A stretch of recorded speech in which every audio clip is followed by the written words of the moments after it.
I'm Maria Yuna Padilla, the Technical Manager of Eleco 2, serving Eleco 2 in 26 years. As a Technical Manager, mag-13 years.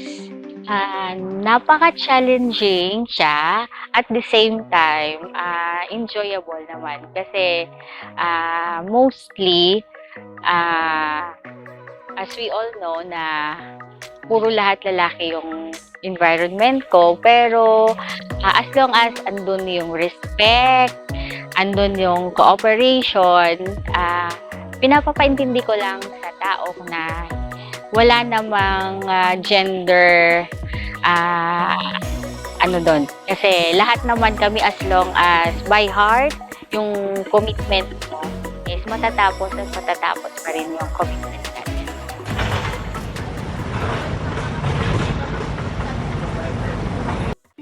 Ako po pala si Engineer Roderick Claudio. So, almost 17 years na rin ako nagtatrabaho sa Eleco 2. So, currently, I'm holding a position of Chief ng Distribution Network Maintenance Division.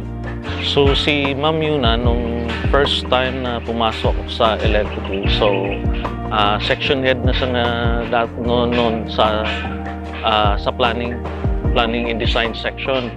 So actually nung ma-hire ako, first na assignment ko hindi under kay Ma'am Yuna.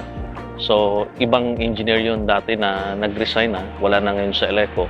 So naipasa kasi ako kay Ma'am Yuna kasi yung parang mayroong nangyaring mga feedback na ginawa sa akin na parang negative na kaya naipasa ko kay Ma'am Yuna. So ngayon si Ma'am Yuna nung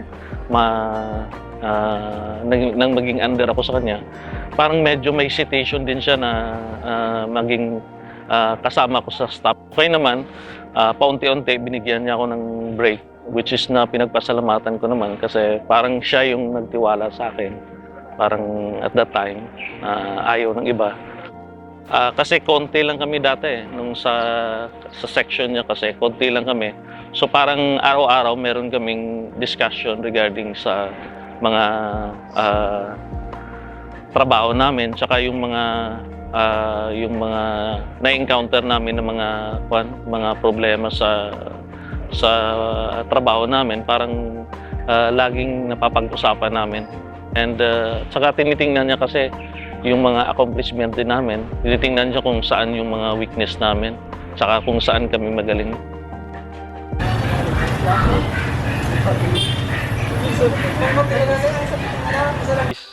I'm Engineer Sergey Palabrica, assigned in the Technical Services Department under the supervision of Engineer Maria Yuna P. Padilla.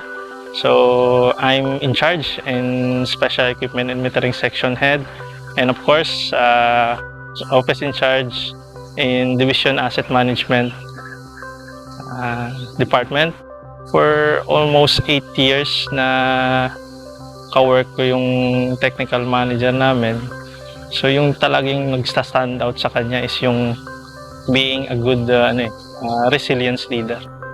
Honesty at saka yung determination niya sa work. So parang sa day-to-day basis na work namin, parang na-adapt ko na yung mga diskarte. Parang cool lang at saka chill lang yung explanation sa amin. Ako si Mr. Renato Manaay, layman, 25 years sa Eleco 2. Sa 25 years ako nga sa Eleco 2, nagtatrabaho. Si Ma'am Yo matulungin at saka malambing. Ako po pala si Stephen Panolino, and 8 years in service at Eleco 2. Parang nanay na namin yan, ma'am eh. At saka siya po ang nagdadala ng sa amin sa trabaho. Parang inspirasyon na po namin yan siya.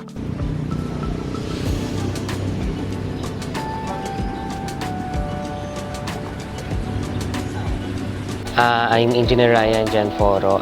Naka-assign ako ngayon sa Total Electrification and Renewable Energy Development Department. And yung trabaho ko is nag-inspection ng SEP. Yung first travel ko sa TERED is na-assign ako dito sa Eleco 2. Doon ko unang nakilala si Ma'am Yuna.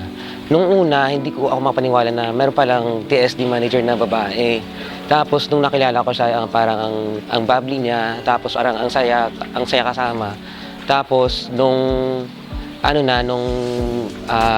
maraming SEP na si Eleco 2, yun, sumasama din si Ma'am Yuna sa pag-inspection sa field. Saka minsan game din siya sa paglalakad. And kahit malayo, parang hindi siya nagre-reklamo, tuloy pa rin siya. Minsan nga natutulog doon sa mismong site. Yung dedication niya sa trabaho, sobra talaga para lang ma-energize yung sitio, mapailawan yung mga beneficiaries natin.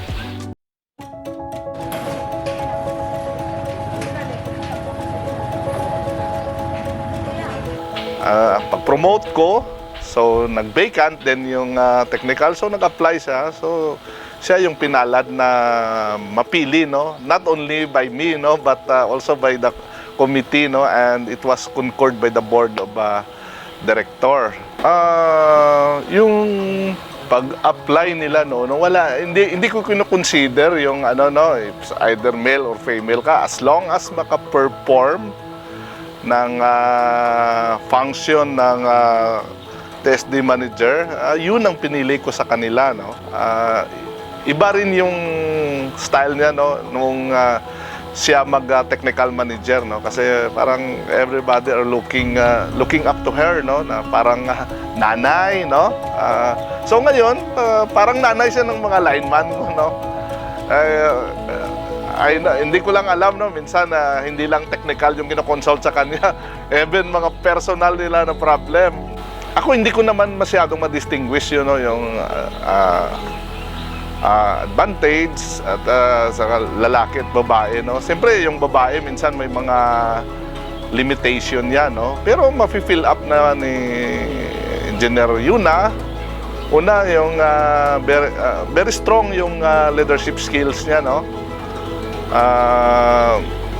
Okay din yung interpersonal skills niya, yung influence, not only dito sa Eleco 2, even sa region, nilulook up din siya. Then, I think dami rin siyang kilala all over the country, yung mga technical manager, no? Luzon, Visayas, Mindanao.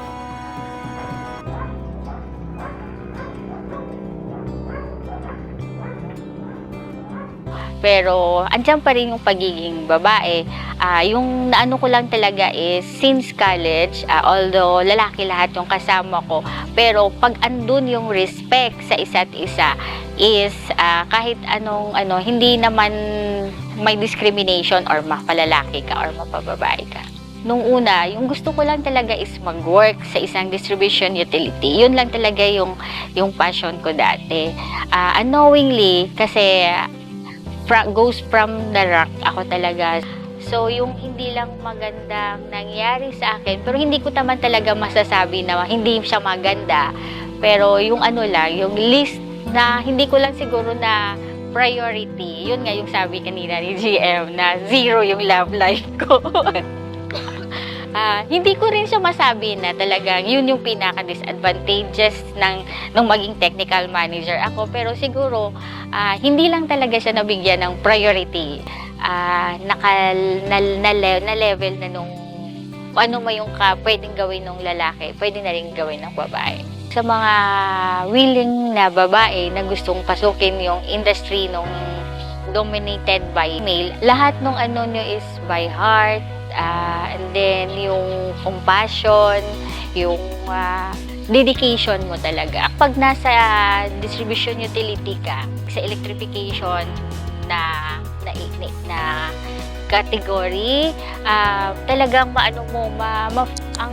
yung parang satisfied ka na yung pag nakita mo yung isang sitio na ilawan, yung parang contented ka na ay part ako nung ganong improvement ng barangay, nung sitio na yon. So,